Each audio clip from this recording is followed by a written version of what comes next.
What if I told you that the end of the world is here and that the third temple is currently being built? Well, we see many signs that the end is near, from the Euphrates River drying up to the reopening of the Siloam pool. This is not a conspiracy theory, but thousands of prophecies being fulfilled and coming to pass. Israel always captures attention since it is a very essential aspect of all the Abrahamic faiths. Everyone is concerned about the third temple being built because in scripture, this means that the 7 years of tribulation has begun. My issue with this is that many people are so concerned with when the actual third temple is going to be built and not with what is inside. We must understand that the third temple is going to be rebuilt because the first and second temple were both destroyed. The Jewish temple is a very holy place and an important aspect to both Judaism and Islam. Due to disputes over the past thousands of years, the second temple was transformed into a mosque for the Muslims.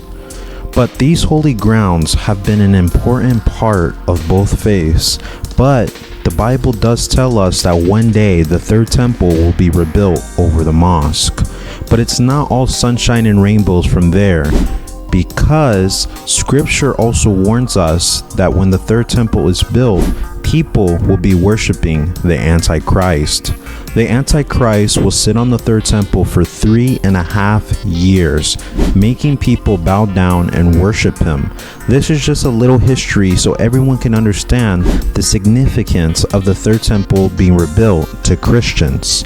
When we further dig into the archaeological evidence that the mosque was previously the second temple, we see remains of a rock where it stood and had the summit of Mount of Olives according to the Jewish faith. On top of this, there are over 500,000 artifacts discovered under the mosque that prove that the first and second temple were previously built there.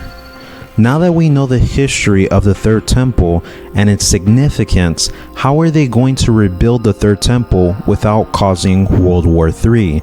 Well, I have another theory that may or may not be true, but it is very credible and many other Christians share this view. Since Islam is an Abrahamic faith, we know that it shares some core values with Christianity and Judaism. However, we do know that it was founded in pre-Islamic Arabia where paganism was heavily practiced. Because of this, Islam is a great mixture of paganism and the Abrahamic faiths.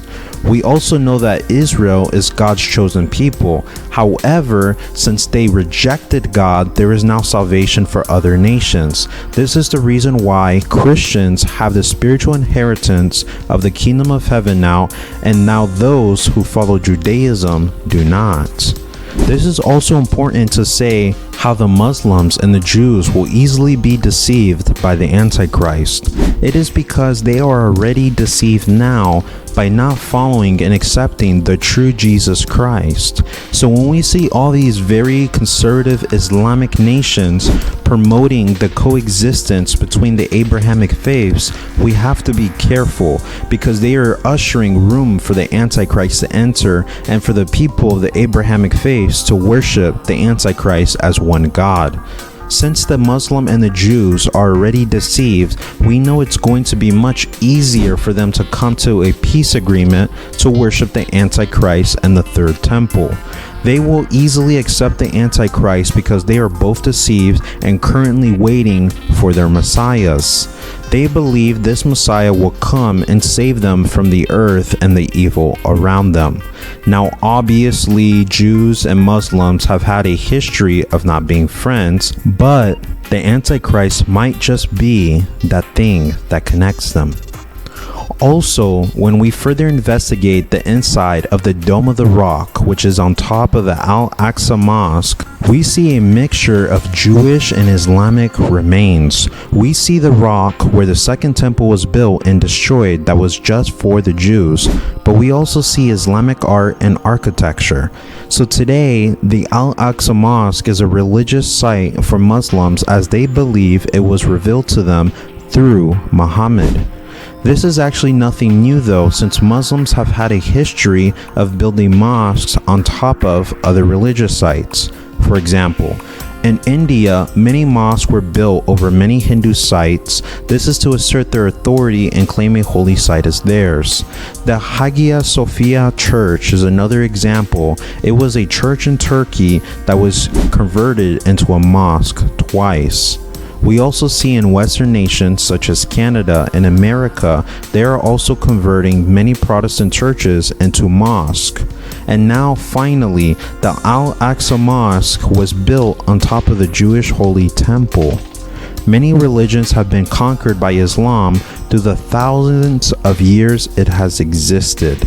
This has caused Islam to claim any site as their own, when in fact, they belong to other religions. It shows disrespect and a lack of tolerance towards the other religions who are weaker in numbers or military strength. But aside from this, I see how Islam and Judaism could connect in an attempt for both sides to be able to worship their God. As we see in the UAE, Christians, Muslims, and Jews are already worshiping one God together in the Abrahamic family house. This is just the beginning, as we know that the coexistence movement will eventually unite all people of different Abrahamic faiths and of other religions to eventually unite around the world to worship the Antichrist. I hope you guys enjoyed this video. If you enjoy my content, please subscribe, like the video, share, because it tells the algorithm that you guys enjoyed my content and it pushes it out to many more other people just like you. And also, if you can, please donate if possible. I have my Patreon and my PayPal in the description below. It helps me so that I can continue putting out content for you guys and pay for the service and products I need to keep pushing out great content for you guys. So thank you guys so much, and God bless you guys.